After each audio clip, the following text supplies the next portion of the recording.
നമസ്കാരം. വചന സമീക്ഷയുടെ പുതിയൊരു അധ്യായത്തിലേക്ക് എല്ലാ പ്രിയ പ്രേക്ഷകർക്കും സ്വാഗതം.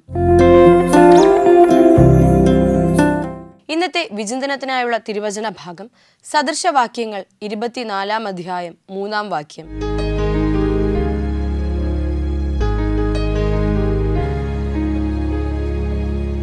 ജ്ഞാനത്താൽ ഭവനം പണിയപ്പെടുന്നു, വിവേകത്താൽ അത് സ്ഥിരപ്പെടുന്നു.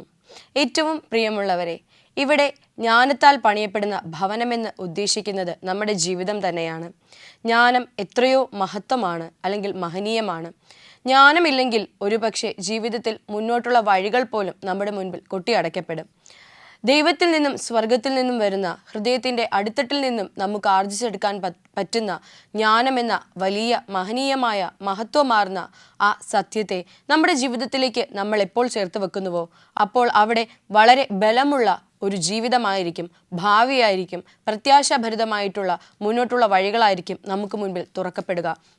എന്നാൽ അത് സ്ഥിരമാക്കപ്പെടണമെങ്കിൽ, നമ്മൾ ആർജിച്ചെടുത്ത ജ്ഞാനം നമ്മുടെ ജീവിതത്തിൽ സ്ഥിരമായി നിൽക്കണമെങ്കിൽ, നമുക്ക് മുന്നോട്ട് പോകണമെങ്കിൽ, അതേ രീതിയിൽ അതേ തീവ്രതയോടുകൂടി മുന്നോട്ട് ചലിക്കണമെങ്കിൽ അതിനൊക്കെ നമുക്ക് ആവശ്യം വിവേകമാണ്. അതെ, ജ്ഞാനവും വിവേകവും പുറപ്പെടുന്നത് സ്വർഗത്തിൽ നിന്നാണ്. ദൈവത്തിൻ്റെ അനുഗ്രഹീതമായിട്ടുള്ള താലന്തുകളാണ് ജ്ഞാനവും വിവേകവും. അങ്ങനെയെങ്കിൽ ജ്ഞാനം ആർജിച്ചെടുക്കുവാനും അറിവില്ലാത്തത് പഠിച്ചെടുക്കുവാനും പുതിയ പുതിയ അറിവുകളിലേക്ക് ജീവിതത്തെയും നമ്മുടെ ഭാവിയെയും കൊണ്ടുപോകുവാനും നമുക്ക് സാധിക്കണം. വിവേകത്തോടു കൂടി അത് കാത്തു സൂക്ഷിക്കുവാനും അത് പ്രയോഗിക്കേണ്ടടുത്ത് പ്രയോഗിക്കേണ്ട ഇടങ്ങളിൽ പ്രയോഗിക്കേണ്ടതുപോലെ പ്രയോഗിക്കുവാനും നമുക്ക് സാധിക്കണം. അതിന് പ്രത്യേകമായിട്ടുള്ള ഒരു കൃപാവരം നമുക്ക് ആവശ്യമാണ്. അങ്ങനെയെങ്കിൽ പരിശുദ്ധാത്മാവിൻ്റെ അനുഗ്രഹത്തിനായി, പരിശുദ്ധാത്മാവിൻ്റെ ശക്തിക്കായി പുത്രനായ ദൈവത്തോട് നമുക്ക് പ്രാർത്ഥിക്കാം. പിതാവായ ദൈവത്തോട് ചേർന്ന് നിൽക്കാം. അതിന് ഈ വചനം നമ്മെ സഹായിക്കട്ടെ. ബലപ്പെടുവാനും സ്ഥിരപ്പെടുവാനും ഈ വചനത്തിലൂടെ നമുക്ക് സാധിക്കട്ടെ. വചന സമീക്ഷയുടെ പുതിയ അധ്യായത്തിലേക്ക് എല്ലാ പ്രേക്ഷകർക്കും ഒരിക്കൽ കൂടി സ്വാഗതം.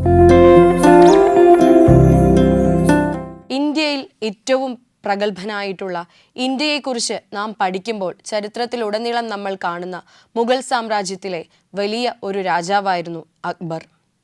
ഈ അക്ബറിൻ്റെ പിതാവായിരുന്നു ഹുമയൂൺ എന്നത്. അക്ബറിന് തൻ്റെ പിതാവായ ഹുമയൂണിനോട് വലിയ സ്നേഹമായിരുന്നു, കരുതലായിരുന്നു. പിതാവിന് തിരിച്ച് മകനോടും അതുതന്നെ.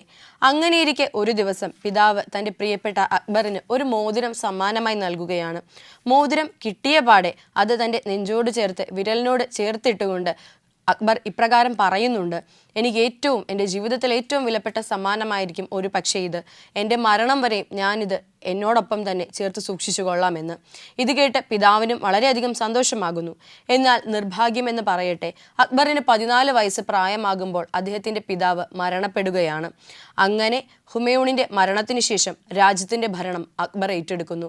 ലോകം കണ്ടതിൽ ഏറ്റവും മഹാനായ ഒരു ചക്രവർത്തിയായി മാറുന്നതിന് മുൻപ് 14-ാമത്തെ വയസ്സിൽ വലിയൊരു രാജ്യഭരണം അല്ലെങ്കിൽ രാജ്യത്തിൻ്റെ ഭരണവും അതിൻ്റെ എല്ലാ തീവ്രതയും ഏറ്റെടുക്കേണ്ടി വന്ന ഒരു രാജാവിനെയായിരുന്നു പിന്നീട് ആ രാജ്യം കണ്ടത്. അങ്ങനെ ഇരിക്കെ ഒരു ദിവസം രാവിലെ ഉറക്കമുണർന്ന അക്ബർ വിഷാദനായി കാണപ്പെടുകയാണ്. എന്താണെന്ന് എല്ലാവരും പരസ്പരം ചോദിക്കുന്നു. ഒടുവിൽ അക്ബർ അങ്ങനെ തുറന്നു പറയുന്നു: എൻ്റെ പിതാവ് സ്നേഹസമ്മാനമായി എനിക്ക് നൽകിയ ആ മോതിരം കാണാനില്ല, അത് മോഷ്ടിക്കപ്പെട്ടിരിക്കുന്നു. എല്ലാവരും മൂക്കത്ത് വിരൽ വെച്ചുപോയി. രാജാവിൻ്റെ അന്തഃപുരത്തിൽ കയറി രാജാവിൻ്റെ കയ്യിൽ നിന്നും ഈ മോതിരം കട്ടെടുക്കുവാൻ ധൈര്യമുള്ള ആരാണ് ഈ കൊട്ടാരത്തിൽ ഉണ്ടാവുക? എന്നാൽ തുടർന്ന് എന്ത് ചെയ്യണമെന്നറിയാതെ അക്ബർ നിരാശനായിരിക്കുന്നു. ആ രാജ്യസദസ്സിലേക്ക് അതാ പെട്ടെന്നൊരാൾ കടന്നു വരുന്നു. അദ്ദേഹമാണ് പിന്നീട് ഈ കഥയുടെ, ഈ സംഭവത്തിൻ്റെ വഴിതിരിച്ചു വിടുന്നത്. ആരായിരുന്നു കടന്നു വന്ന കഥാപാത്രം എന്നും എങ്ങനെയാണ് അദ്ദേഹം ആ മോതിരം വീണ്ടെടുക്കുകയെന്നും നമുക്ക് കഥയുടെ തുടർന്നുള്ള ഭാഗങ്ങളിൽ മനസ്സിലാക്കുവാൻ സാധിക്കും. അതിനു മുൻപായി നമ്മുടെ ആദ്യത്തെ കോളറിലേക്ക് പോയി വരാം. നമസ്കാരം, വചന സമീക്ഷയിലേക്ക് സ്വാഗതം. ആരാണ്? എന്റെ പേര് ബോബി എന്നാണ്, നേറ്റിക്കിരുന്ന് വിളിക്കുന്നത്. ഓക്കെ, ആ ബോബി അങ്കിള്. അപ്പൊ അങ്കിളെ, അവിടെ എങ്ങനെയാ അവിടെ നേറ്റുകരയിൽ എന്തൊക്കെയുണ്ട് വിശേഷം? മഴയൊക്കെ ഉണ്ടോ? ഓ, നല്ല മഴയുണ്ട്. ഇന്ന് നല്ല വെയിലാണ്. കാലവർഷം തുടങ്ങിയതിന്റെയൊക്കെയാ. അപ്പൊ എന്തായാലും നമുക്ക് നമ്മുടെ ചോദ്യങ്ങളിലേക്ക് കയറിയാലോ? ഓക്കെ, അങ്കിളിന് വേണ്ടിയിട്ടുള്ള ഒന്നാമത്തെ ചോദ്യം ഇതാണ്: ആരുടെ പാദങ്ങളാണ് മനോഹരം എന്ന് പറഞ്ഞിരിക്കുന്നത്? നന്മ സുവിശേഷിക്കുന്നവരുടെ പാദങ്ങൾ. ലോക്ക് ചെയ്യട്ടെ? ഓ ഉത്തരം ശരിയാണ്, കൺഗ്രാറ്റുലേഷൻസ്. ഉം. അതിന്റെ ഉത്തരം ഇങ്ങനെയാണ്: നന്മ സുവിശേഷിക്കുന്നവരുടെ ആ അവരുടെ പാദങ്ങളാണ് മനോഹരം എന്ന് വചനം പറയുന്നത്. ആ ആ. അപ്പൊ നമ്മൾ ഒന്നാമത്തെ ചോദ്യം കഴിഞ്ഞു, രണ്ടാമത്തെ ചോദ്യത്തിലേക്ക് കയറുവാണേ. ഓ ചോദ്യം ഇങ്ങനെയാണ്: ആരാണ് രക്ഷിക്കപ്പെടുന്നത്? കർത്താവിന്റെ നാമം വിളിച്ചപേക്ഷിക്കുന്ന ഏവനും രക്ഷിക്കപ്പെടും. ഏവനും രക്ഷിക്കപ്പെടും അല്ലേ? ആ ശരി ഉത്തരമാണ്, കൺഗ്രാറ്റുലേഷൻസ്. ഉത്തരം ഇങ്ങനെയാണ്: കർത്താവിന്റെ നാമം വിളിച്ചപേക്ഷിക്കുന്ന ഏവനും രക്ഷിക്കപ്പെടും. ഓക്കെ, അപ്പൊ നമ്മൾ 2 ചോദ്യങ്ങൾ പിന്നിട്ടു. മൂന്നാമത്തെ ചോദ്യത്തിലേക്ക് പോകുന്നതിന് മുൻപായിട്ട് അങ്കിളൊരു പാട്ട് പാടാവോ? ഓ. പാടിക്കോളൂ. യേശു നല്ലവൻ എന്ന് രുചിച്ചറിവിൻ, യേശു നല്ലവൻ, യേശു നല്ലവൻ, യേശു എനിക്കെന്നും മതിയായവൻ, യേശു എനിക്കെന്നും മതിയായവൻ, മാറുകില്ല മറക്കുകില്ല മാറ്റമില്ലാത്ത സ്നേഹിതൻ, യേശു മാറ്റമില്ല സ്നേഹിതൻ, യേശു മാറ്റമില്ല സ്നേഹിതൻ, മരണത്തെ ജയിച്ചെന്നുയർത്തും യേശു, കല്ലറ പിളർന്നു മരണത്തെ ജയിച്ചു, വീണ്ടും വരും നമ്മെ ചേർത്തിടുവാനായി, വീണ്ടും വരും നമ്മെ ചേർത്തിടുവാനായി, മാറുകില്ല മറക്കുകില്ല മാറ്റമില്ലാത്ത സ്നേഹിതൻ, യേശു മാറ്റമില്ല സ്നേഹിതൻ, യേശു മാറ്റമില്ല സ്നേഹിതൻ. അങ്കിളെ നന്നായിട്ട് പാടി കേട്ടോ. ഇത് അവിടുത്തെ സാർ എഴുതിയ പാട്ടാണ്. സാർ എഴുതിയ പാട്ടല്ലേ? പുതിയ പാട്ട്. അങ്കിൾ എവിടെന്നാ പഠിച്ചേ? ഇതിൽ കൂടെ തന്നെയാണോ? നമ്മുടെ വേർഡ് ടു വേൾഡിൽ കൂടെ തന്നെയാണോ? ടിവിയിൽ കേട്ട് പഠിച്ചത്. ടിവിയിൽ കേട്ട് പഠിച്ചേ അല്ലേ? അപ്പൊ ഇനിയും പാട്ടുകളൊക്കെ പഠിച്ചിട്ട് ബിസിനസ് സമീക്ഷയിലേക്ക് വിളിക്കാം. സാറിന്റെ പുതിയ പാട്ടാണ് ഇപ്പോഴത്തെ. ആണല്ലേ? ട്രെൻഡിങ് ആണ്. ഓക്കെ, അപ്പൊ സന്തോഷം കേട്ടോ. അങ്ങനെ ആ പാട്ട് തന്നെ കേട്ടതിൽ സന്തോഷം. അങ്കിളെ, നമ്മൾ മൂന്നാമത്തെ ചോദ്യത്തിലേക്ക് പോവാണ്. ചോദ്യം ഇതാണ്: വിശ്വാസം വരുന്നത് എങ്ങനെയാണ്? വിശ്വാസം കേൾവിയാൽ. ഉറപ്പാണോ അത്? ഓ ഓക്കെ, ഉറപ്പാണെങ്കിലും നമുക്കങ്ങ് ഉറപ്പിക്കാം. ഉത്തരം ശരിയാണ്, കൺഗ്രാറ്റുലേഷൻസ്. ഉത്തരം ഇങ്ങനെയാണ്: കേൾവിയാൽ. ഒരു വചനം പറയട്ടെ? ഓക്കെ അങ്കിളെ, പറഞ്ഞോളൂ. അവനവൻ ശരീരത്തിൽ ഇരിക്കുമ്പോൾ ചെയ്തത് നല്ലതാകിലും തീയതാകിലും അതിന് തക്കവണ്ണം പ്രാപിപ്പാൻ ഓരോരുത്തരും ക്രിസ്തുവിന്റെ ന്യായത്തിന് മുമ്പാകെ വെളിപ്പെടേണ്ടതാകുന്നു. റെഫറൻസ് ചെയ്താങ്ങളെ? അത് ഓർമ്മ എത്തുന്നില്ല. അത് സാരല്ല, കുഴപ്പമില്ല. വചനം നമുക്കുണ്ടല്ലോ. നമുക്ക് അവസാനത്തെ ചോദ്യം കൂടി ചോദിച്ചാലോ? ചോദ്യം ഇങ്ങനെയാണ്: മൂഢജനതയെ കൊണ്ട് എന്ത് ജനിപ്പിക്കും? എവിടെ? മൂഢജനതയെ കൊണ്ട് എന്ത് ജനിപ്പിക്കും? അയ്യോ, മൂഢജനതയെ കൊണ്ട് എന്താ ജനിപ്പിക്കുന്നേ?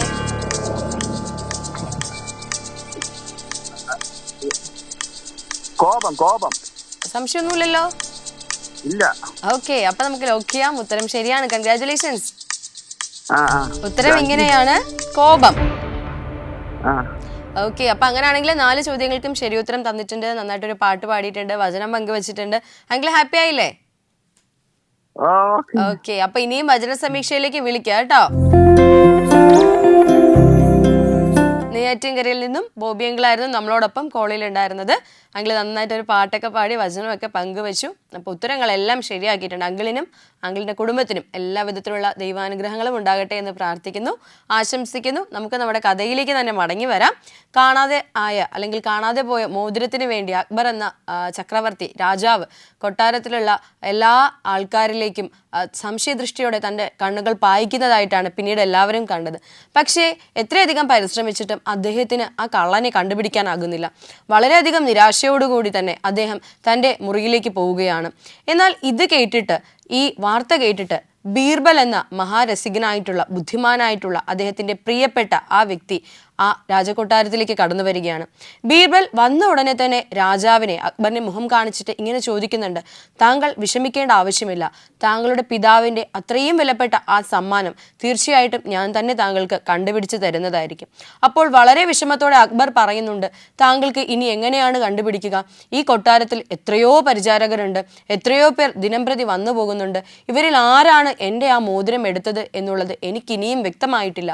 പക്ഷെ ഒരു കാര്യം ഉറപ്പാണ്, ആ മോതിരം പോയതിനു ശേഷം എൻ്റെ ഹൃദയം കൊണ്ട് സന്തോഷിക്കുവാൻ എനിക്ക് സാധിക്കുന്നില്ല.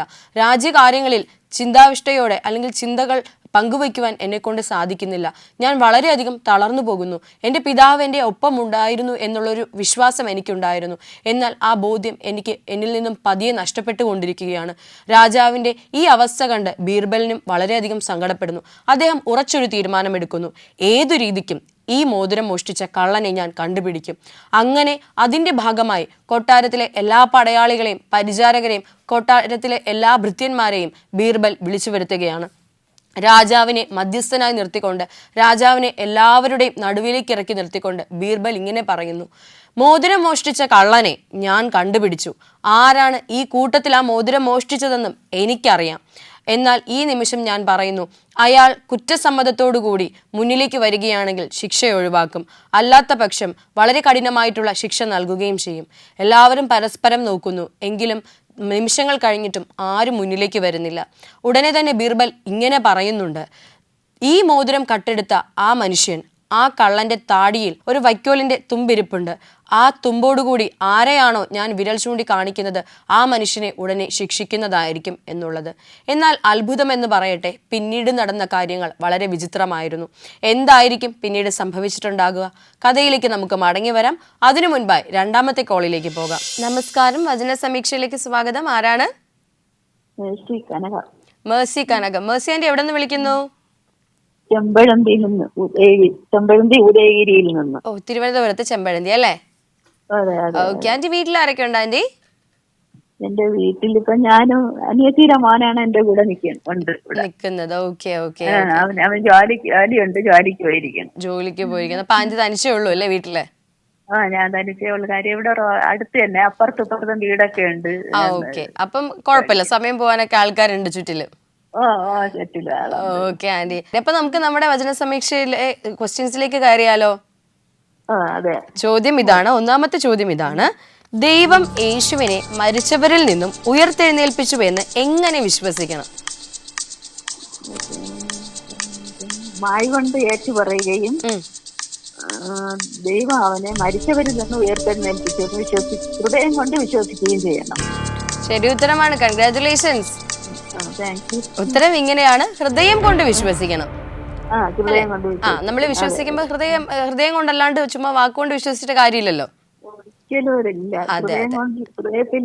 അതെ, ഹൃദയം കൊണ്ട് വിശ്വസിക്കണം. ശരി ഉത്തരമാണ്. നമുക്ക് രണ്ടാമത്തെ ചോദ്യത്തിലേക്ക് പോയാലോ? ചോദ്യം ഇങ്ങനെയാണ്, രക്ഷിക്കപ്പെടുവാൻ നാം എന്ത് ചെയ്യണം? വിശ്വസിക്കുകയും വായ് കൊണ്ട് രക്ഷയ്ക്കായി ഏറ്റുപറയുകയും ചെയ്യണം. ഏറ്റുപറയുകയും പിന്നെ എന്തു ചെയ്യണം? ഹൃദയം കൊണ്ട് എന്ത് വിശ്വസിക്കണം?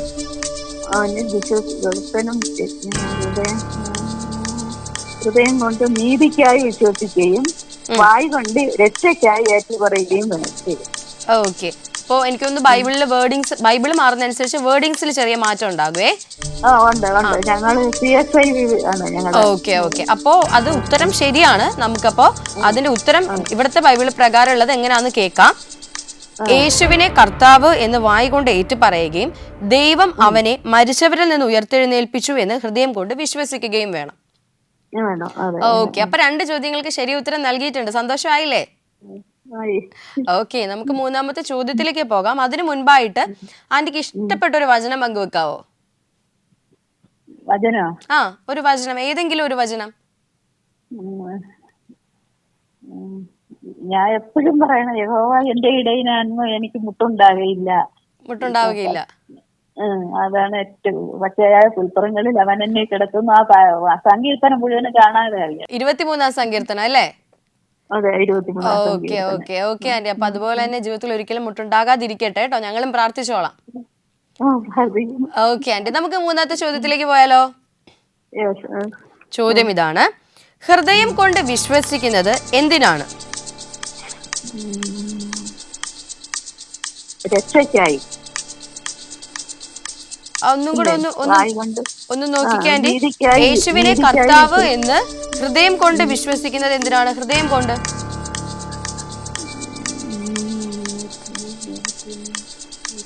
ഹൃദയം കൊണ്ട് വിശ്വസിക്കുകയും ചെയ്താൽ രക്ഷിക്കപ്പെടും. രക്ഷയ്ക്ക് വേണ്ടി. അത് വേറൊരു വായ കൊണ്ടുള്ളതല്ലേ രക്ഷ? അപ്പം ഹൃദയം കൊണ്ട് എന്താ പറയുന്നേ? അത് പറയട്ടെ. നീതിക്കായി വിശ്വസിക്കുകയും അതെ, കൊണ്ട് രക്ഷയ്ക്കായി ഏറ്റുപറയുന്നു. അതാണ് ഉത്തരം. ഉത്തരം ശരിയാണ് കേട്ടോ, കൺഗ്രാറ്റുലേഷൻസ്. അതിന്റെ ഉത്തരം ഇങ്ങനെയാണ്: നീതിക്കായി ഹൃദയം കൊണ്ട് വിശ്വസിക്കുക.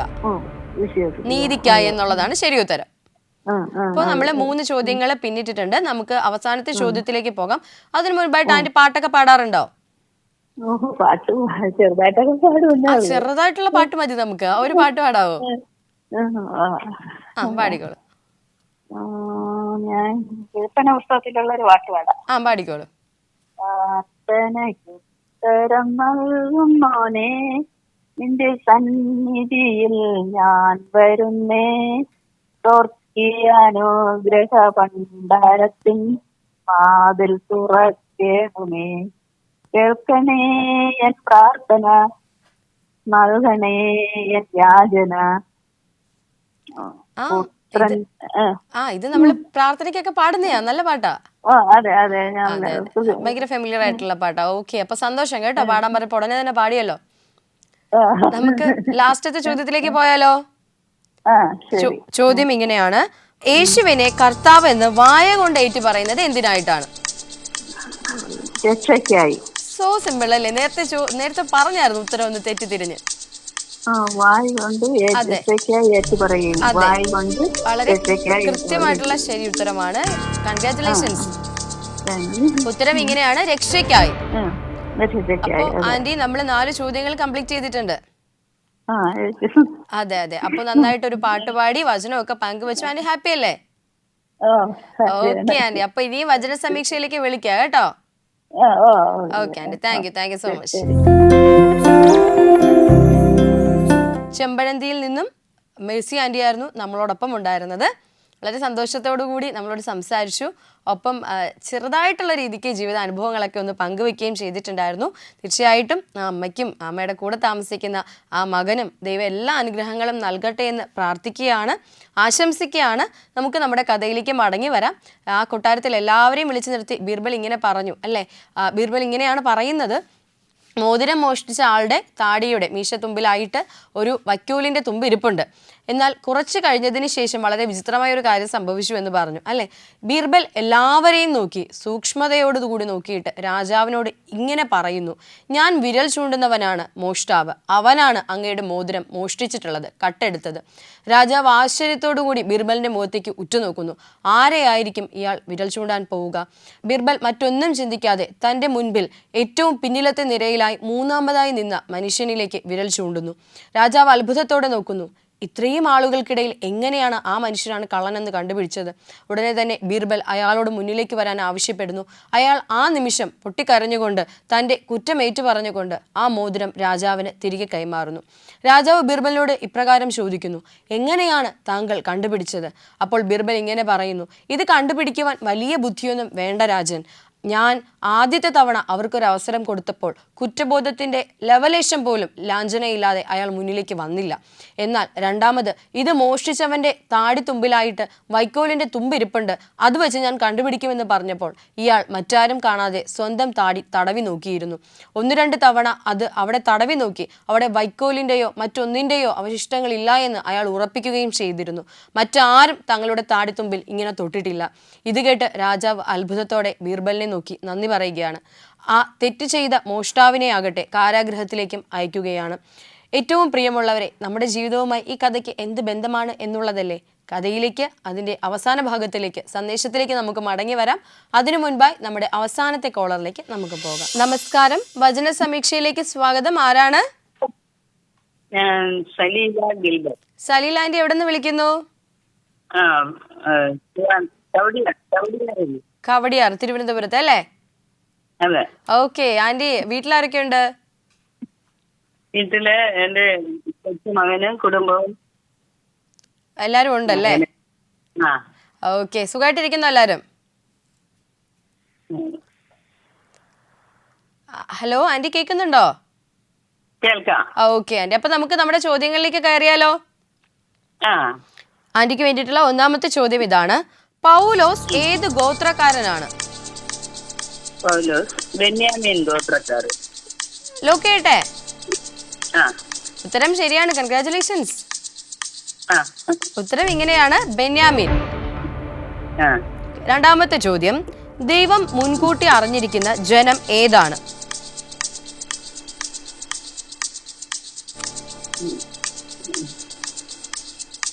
സംശയത്തിന്റെ ആവശ്യം വേണ്ട അവിടെ. ദൈവം മുൻകൂട്ടി അറിഞ്ഞിരിക്കുന്ന ജനം ഇസ്രായേൽ. ആ, അത്രേ ഉള്ളൂ. നമ്മൾ എവിടെ നോക്കിയാലും ദൈവത്തിന്റെ ജനം എന്ന് പറഞ്ഞ് കാണുന്ന അത്രയും ഈ ഇസ്രായേലിനെ അല്ലേ? ഇസ്രായേൽ. ഓക്കെ ആന്റി, ശരി ഉത്തരമാണ്, കൺഗ്രാറ്റുലേഷൻസ്. Thank you. ഉത്തരം ഇങ്ങനെയാണ്, ഇസ്രായേൽ ജനം.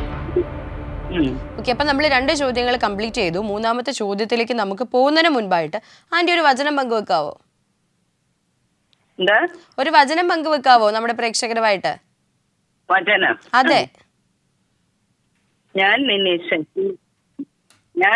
സഹായിക്കും, എന്റെ നീതിയുള്ള വലം കൈ കൊണ്ട് ഞാൻ നിന്നെ താങ്ങും.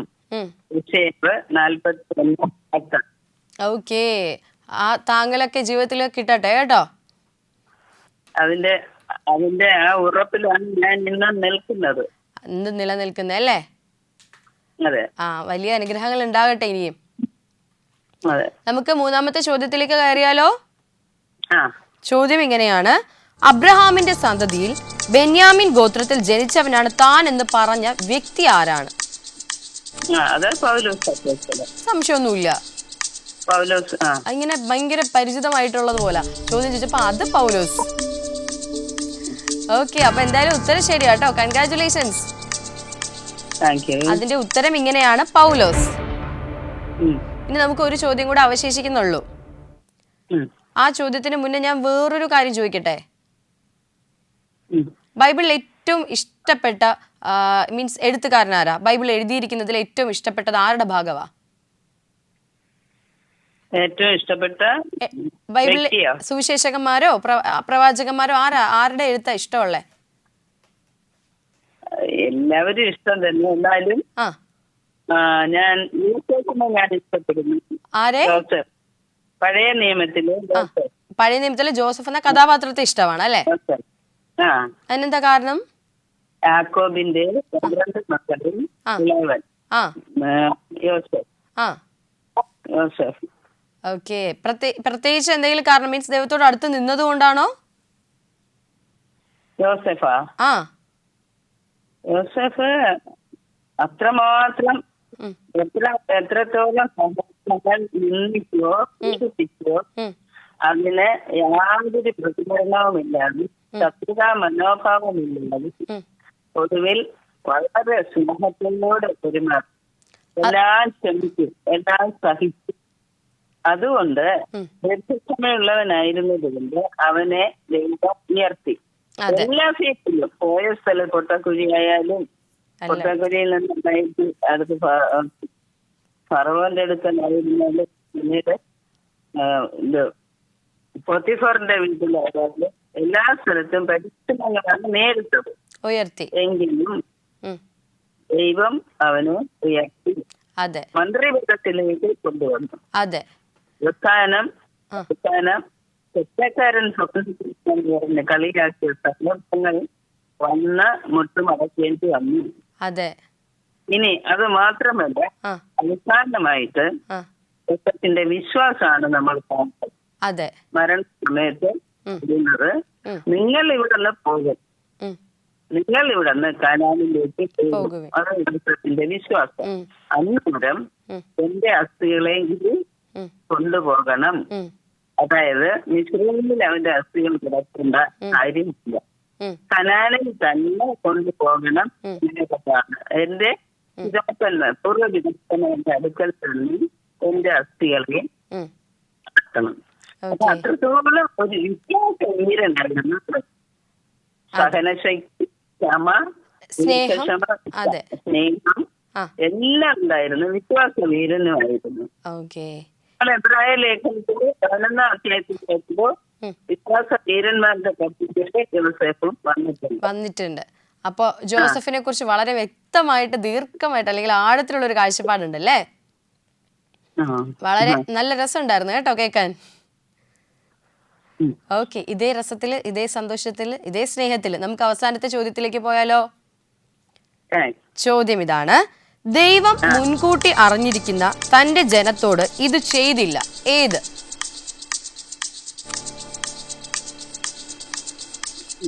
തന്റെ ജനത്തെ തള്ളിക്കളഞ്ഞിട്ടില്ല. ശരി ഉത്തരമാണ്. കൺഗ്രാറ്റുലേഷൻസ്. യേശുവേ നന്ദി. അവരെ തള്ളിക്കളഞ്ഞിട്ടില്ല. തള്ളിക്കളഞ്ഞിട്ടില്ല. ഇപ്പൊ പറഞ്ഞ ജോസഫിന്റെ ജീവിതം പോലെ തന്നെ അല്ലേ, അവരെ തള്ളിക്കളഞ്ഞിട്ടില്ല. അതെ. അപ്പൊ നമ്മള് 4 ചോദ്യങ്ങളും ശരി ഉത്തരം നൽകിയിട്ടുണ്ട്. പിന്നെ വളരെ നന്നായിട്ട് ജോസഫിനെ പറ്റി ഒരു എന്താ പറയാ ഒരു കഥാപാത്ര നിരൂപണം നടത്തി, ഒരു വചനമൊക്കെ പങ്കുവച്ചു. ആന്റി ഹാപ്പി അല്ലേ?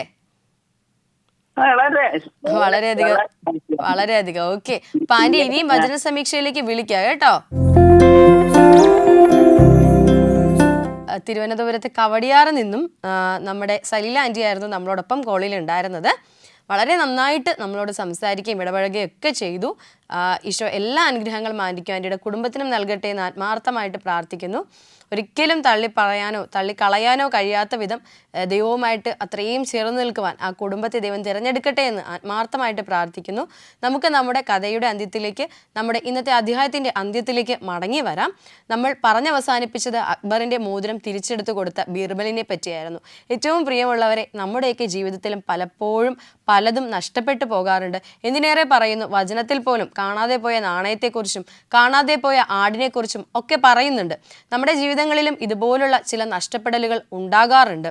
പക്ഷെ അത് തിരിച്ചു കിട്ടുമ്പോൾ അത് എത്രത്തോളം സന്തോഷത്തോടു കൂടി അതിൻ്റെ തീവ്രത പ്രകടിപ്പിക്കുവാൻ നമ്മൾ പരിശ്രമിക്കാറുണ്ടോ അത്രയും നമ്മൾ കൂട്ടുകാരോടും നമ്മുടെ പ്രിയപ്പെട്ടവരോടും ഒപ്പം സന്തോഷം പങ്കുവയ്ക്കുവാനും ശ്രമിക്കാറുണ്ട്. എന്നാൽ ആ നഷ്ടപ്പെടലിനും തിരിച്ചു കിട്ടലിനും ഇടയിൽ നമ്മൾ അനുഭവിക്കുന്ന ഒരു തരം വേവലാതി, ആവലാതിയുണ്ട് അല്ലേ?